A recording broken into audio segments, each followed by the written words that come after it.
Ailments like anxiety and depression are being diagnosed more and more, and alongside that, the prescription of heavy-duty drugs to treat the conditions has grown too. The use of one drug in particular has skyrocketed. The antipsychotic, commonly marketed as Seroquel, is supposed to be used for serious illnesses like schizophrenia and bipolar disorder. But a vigorous marketing push by its American manufacturer has led to it being widely used for a range of common complaints, from insomnia to eating disorders. Now, doctors are warning the drug is being massively overprescribed and that potentially dangerous side effects are being ignored. Louise Milligan reports. But it's not cool to be broken in what should be a time when every dream you had is taken by the nightmare in your mind. Heidi Everett is singing about being diagnosed with schizophrenia. This gets freakier dream. Hope there's angels watching over me. For more than a decade, Heidi has been on the drug Seroquel, an antipsychotic. It acts as a powerful sedative. So I was a zombie for 24 hours a day, sleeping incredibly long.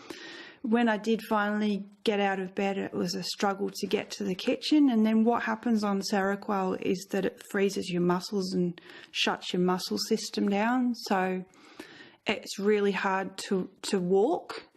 And when I did walk, I had no control over my ability to stop walking, so I walked into walls.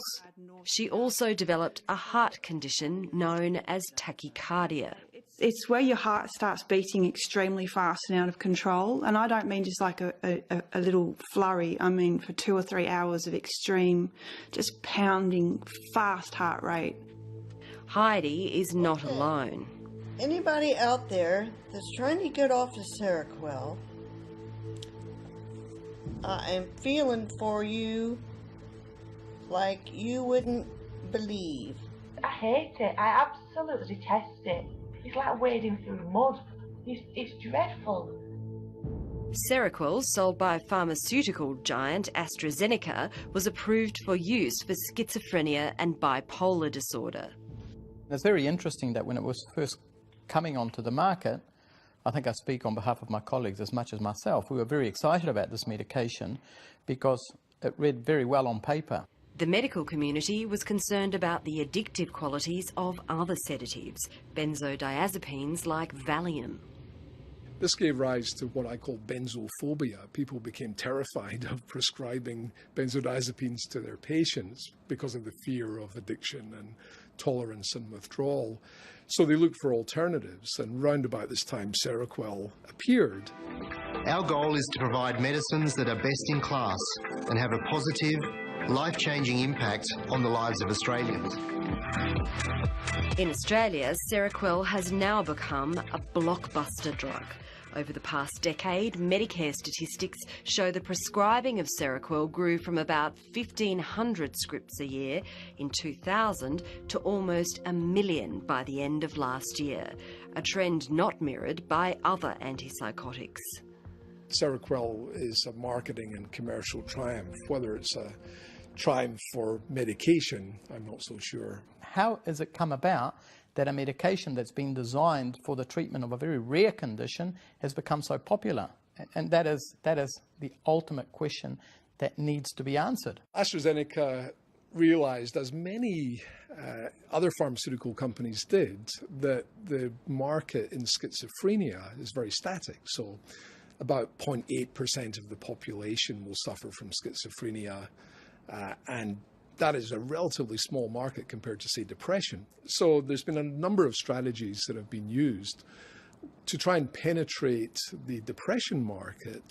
Psychopharmacologist Professor Ian McGregor has charted with extreme concern the explosion in use of this antipsychotic being prescribed for a host of maladies for which it is not approved or intended. So we see kvetiapiin being used in anxiety, it's used in depression, it's being used for insomnia, it's used a lot in people who have drug and alcohol problems.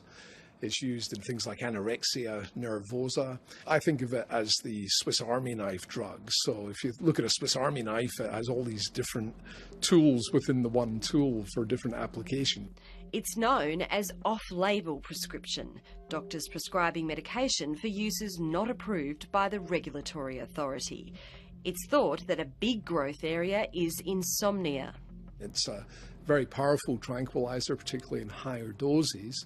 It will send people straight to sleep. It's very, very good at doing that. But if you look at the long-term effects, they can be very serious. Until last year, Seroquel, an antipsychotic, was the 5th largest selling pharmaceutical of any kind, generating $6 billion in global sales for its manufacturer, AstraZeneca. In 2012, the patent for Seroquel expired and AstraZeneca's sales plummeted. But it's estimated that sales of the generic drug, kvetiapiin, have only increased because it's so much cheaper. Your doctor referred you about this drug Seroquel? Matthew Fry is the clinical director at Melbourne's Turning Point Drug and Alcohol Centre.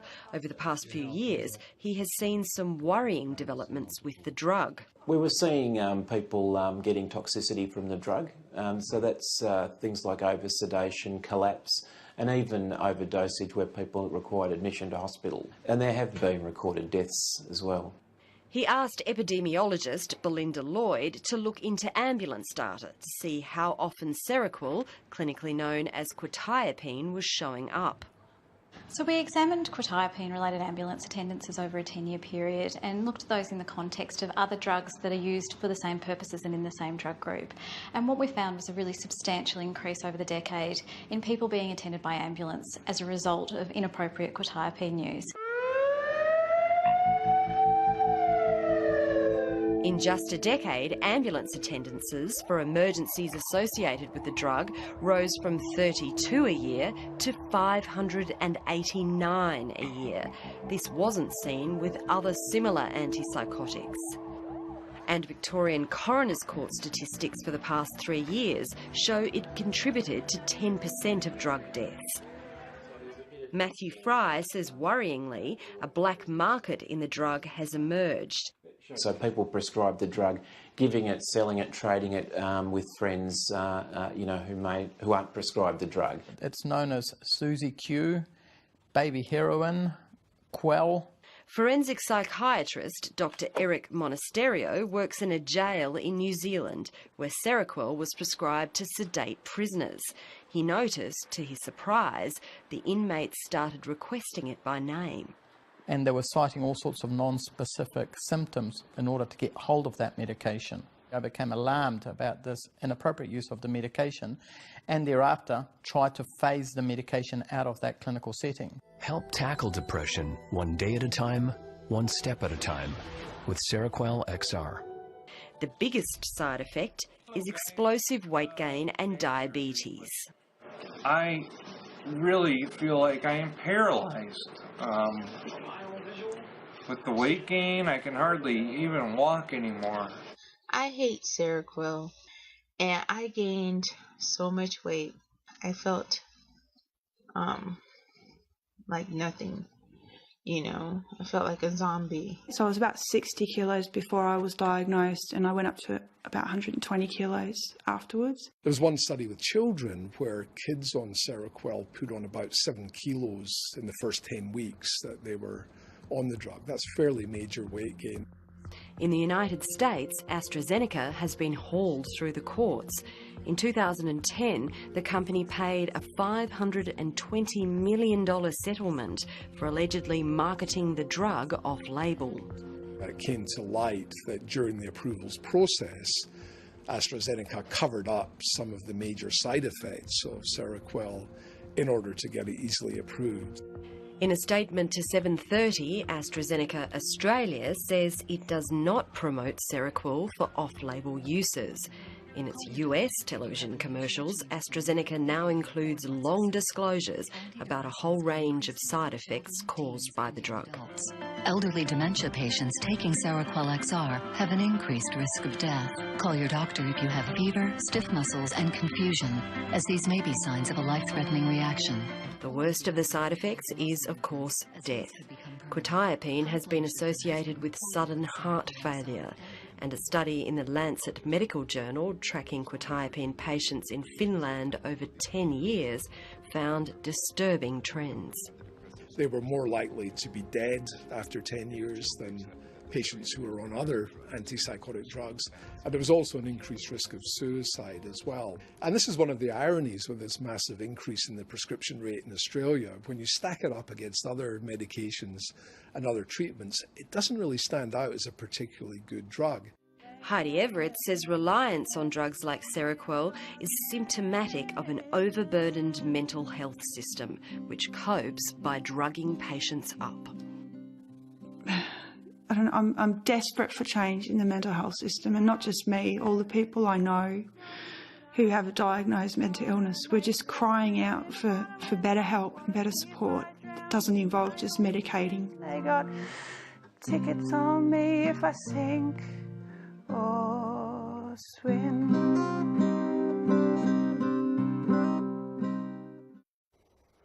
Louise Milligan with that report. You'll find a full statement from the company on our website, and as always, patients should not drop or change medication without doctor's advice.